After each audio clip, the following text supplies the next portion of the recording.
Okay, Rich Van Tassel here with you doing a flash alert. We wanted to do this yesterday, we didn't have the time, but certainly this is a story and a situation that has to be addressed. Now, why am I doing this one? Its relevance to sports is the football program at the University of Missouri was threatening to participate in any team activities had the president, Tim Wolfe, resigned. Now, as far as why Tim Wolfe is resigning, that really doesn't have anything to do with sports. As far as what the issues were that led to the players to call for Tim Wolfe's resignation, it doesn't have anything to do with sports. But where it does have to do with sports is the football program took action, and that's probably what forced him out because they see the dollars that go along with football. Now, Tim Wolfe, the president of Missouri, this is a very difficult situation to follow. I'm still just learning bits and pieces of it. I did not even know there was a problem at Missouri until I saw he resigned yesterday. Supposedly, now one, there was a graduate student who was on hunger strike. I don't know what for. He was a black student. Obviously, race is the problems here. I don't know who he was doing the hunger strike for. I don't know if it was just in a call for the president to resign. I'm not entirely sure, but that was one thing.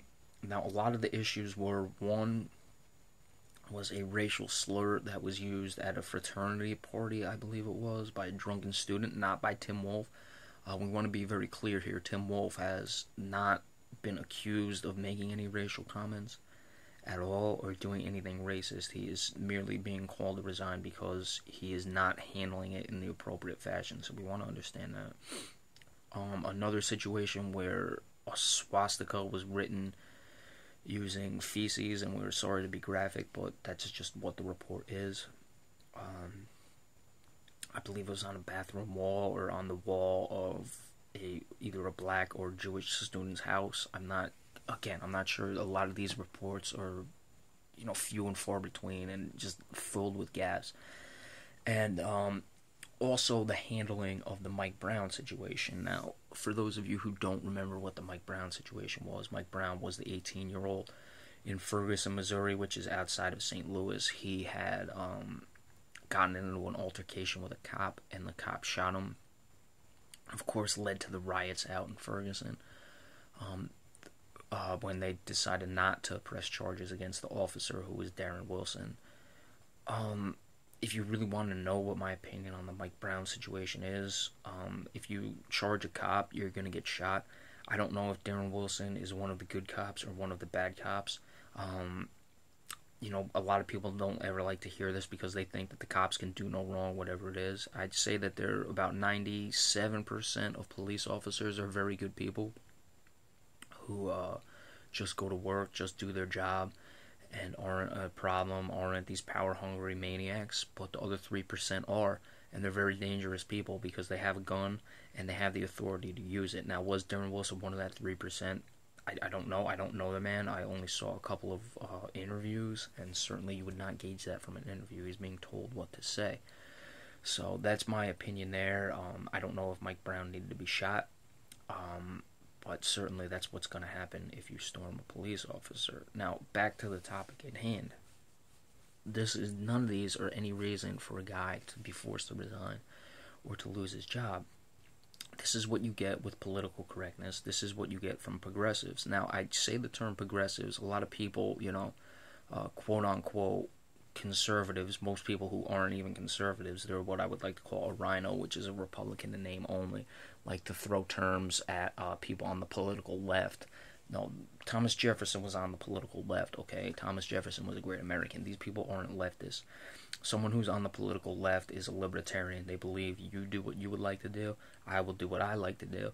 I will not impose on you, you will not impose on me. That's what a person on the political left is. A progressive is the opposite. They want you to do whatever they tell you to do, okay?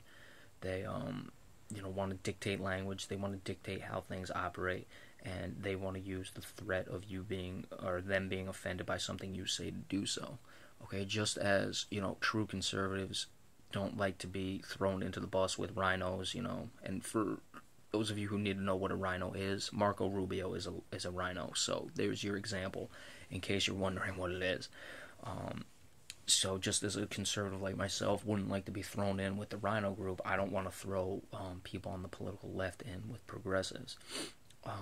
So that's what you have in this situation, is political correctness run amok, and it really needs to be stopped. And I don't even know if it can at this point, because people only care about their public image. That's the only thing that seems to matter to people these days. Now, Tim Wolfe, I think he took the coward's way out. Again, if you're ever going to stomp this out, it has to be addressed immediately, and he had to stand his ground and not give in to these players here. And now I'm going to get into ESPN. Now, we saw yesterday on First Take, ESPN First Take, that's the show with Stephen A. Smith and Skip Bayless, which is nothing more than a progressive propaganda arm. If you are a conservative and you watch ESPN, you really should be ashamed of yourself. Now, I will watch ESPN, their coverage of games. I will use ESPN when I do my shows. Say I'm giving you the weekly breakdown of the games coming up. I use ESPN for injury reports and things of that nature. And for statistics, I don't pay attention to the stories ESPN uses, though. But I'll tell you what, I will make a deal with people. I will find that information elsewhere if the so-called conservatives stop watching ESPN. That would be my call to all of you right now, call to action in that regard. If you're a progressive, you're going to watch it anyway. But the funny thing is, I find that most progressives don't even watch ESPN. So you really should be ashamed of yourself if you're a conservative doing that. But back to Stephen A. Smith and Skip Bayless. Stephen A. Smith was agreeing with it, which was somewhat surprising. I mean, if there's any relative amount of truth, I shouldn't say truth, but relative amount of fairness, it's going to come from Stephen A. Smith on that show. He's the only one who will do it. Skip Bayless is way too far gone. He's a company man. He's going to say what needs to be said in regards to furthering the progressive agenda, and he does so. So, I wouldn't watch that show. I wouldn't watch anything on ESPN for that matter. They're definitely too far gone, and you should watch people like me instead. No, I'm dead serious when I say that. At least I'm going to be truthful in how I assess the situation. Even if I don't agree with it, I will give you the truth. I won't follow, certain talking points like they will. But, ESPN has all the power. I don't. I'm just some dude doing a video on my phone. So, you make that choice if you want. But this is what it's come down to. This is where we're heading in America. So if you don't like it, then change it. But if you sit there and say you don't like it, but you're still going to, watch ESPN and not get up in arms and about this guy resigning and not fight political correctness, then you are part of the problem. So at least I'm not part of the problem. I'm going to tell you how I feel. I'm going to come on and say this isn't right, and I'm going to do it. So the choice is yours. I leave you with that, but that's just the flash alert. Again, Tim Wolfe, the president of the University of Missouri, resigning, had not made any racist comments.